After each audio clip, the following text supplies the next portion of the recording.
Hey y'all, Scott the Night Train Piper here from the mountains of Southern California.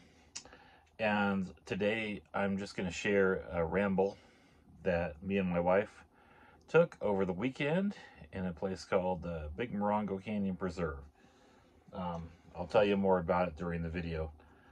And I'm smoking Epiphany in my Camelot pipe. This was originally from the tinderbox, but I got it from an estate sale. So with that, enjoy the video. So I'm at Big Morongo Canyon Preserve. This is a bit north of Palm Springs, kind of along Highway 62 and up in the desert. This is actual desert. So as you can see, some riparian vegetation around me. So this is an oasis out in the desert. But if I look around a little more, up on the hillside, it's a little different up there. And kind of as you get further out of this stuff, you can see that it gets drier and drier on the hills out there. So we're not talking like deep desert with nothing but saguaros and cactus, but still deserty. So yeah, this riparian area has been a preserve as long as I've lived down here, probably since the 60s. It's been preserved. It has these nice little boardwalks through the areas that get wetter. Viewing platform, seating area, and a beautiful narrow path through the willows and cottonwood trees. There's some really big cottonwoods here, like that one. And yeah, I forget what trail this is. I think this might be called the Canyon Trail. But there's several miles of trails here, but it's a really big preserve that includes desert areas and all the oasis, which itself is really huge. And then there's an old car. Anyone have any ideas on what this might have been? This car. It's kind of just part of the preserve. Well, I'm going to continue down toward the river.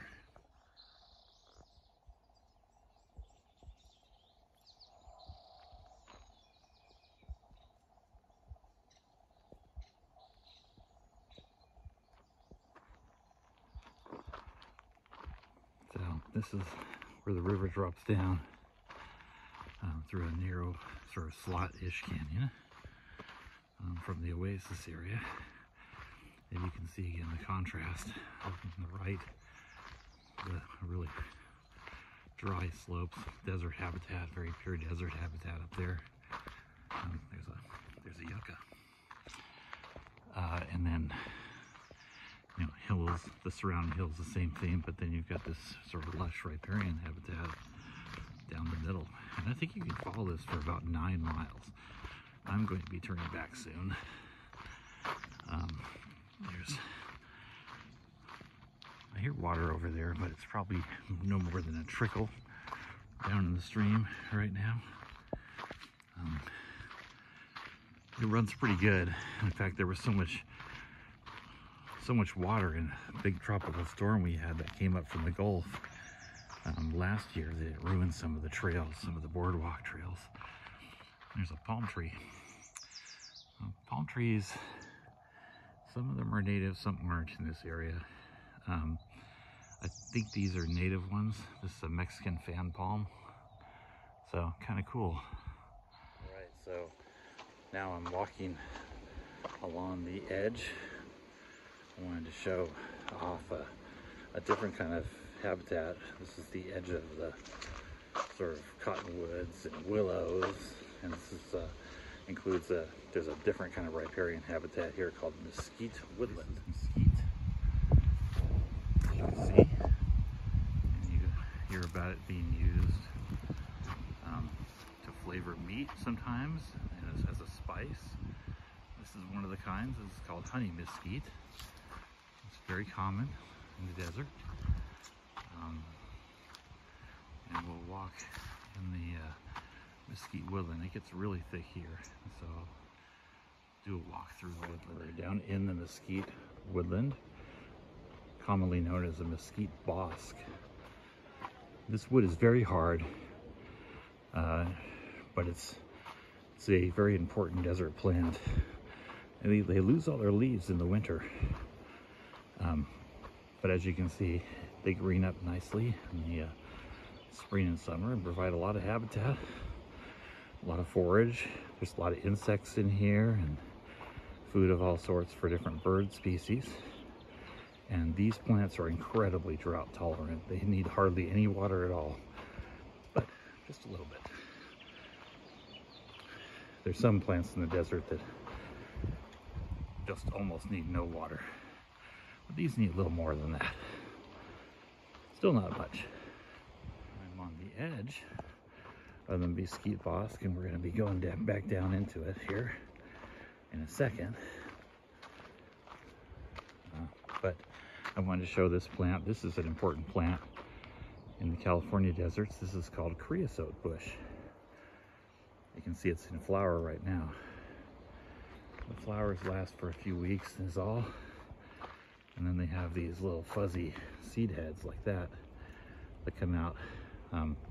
Another really important plant, very incredibly drought tolerant. And these actually grow in clones. So when you see a grove like this of creosote, it probably grew off of one plant that set roots out. And each one of these is actually a clone of the parent plant, which is somewhere out there. Kind of neat. More the mesquite bosque, but I wanted to show one important thing. One other plant. And this little vine that's growing in the shade in here is called manroot. The reason is because under the ground there, this is one plant, and it goes way up there. Under the ground is a giant root, the size of a man about. And those roots, they are edible. And so the Native Americans who lived here long before us European settlers, they would actually eat the root, dig them up and eat them, and then plant more of these. Those roots would last a long time. Like I said, a huge amount of food.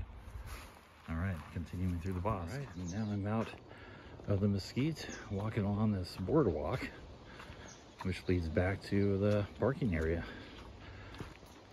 When I used to go here in the early 90s, this boardwalk made more sense than it does now. This area was perpetually flooded.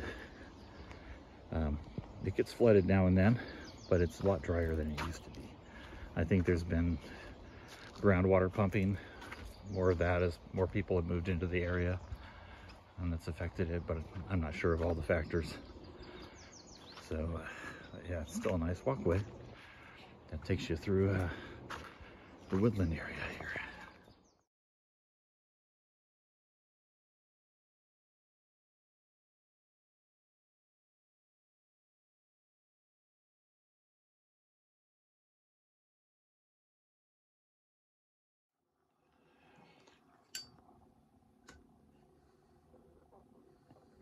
Welcome back. I hope you enjoyed that. I know I enjoyed going to that place. That's about an hour and a half drive from me, something like that. So it's a pretty easy day trip. I love to go out hiking in places like that. It's so quiet. On some of those videos, I hope you could hear the bird song. It was just alive with birds singing, and I saw a bobcat out there too, and just a lot of wildlife live in that area because it's an oasis. It draws animals and birds and everything in from long ways off. So take care of you all, and I hope you have a great week and happy smokes. And I shall talk to you again if I can find my clicker. Where's my clicker? There it is. Bye-bye.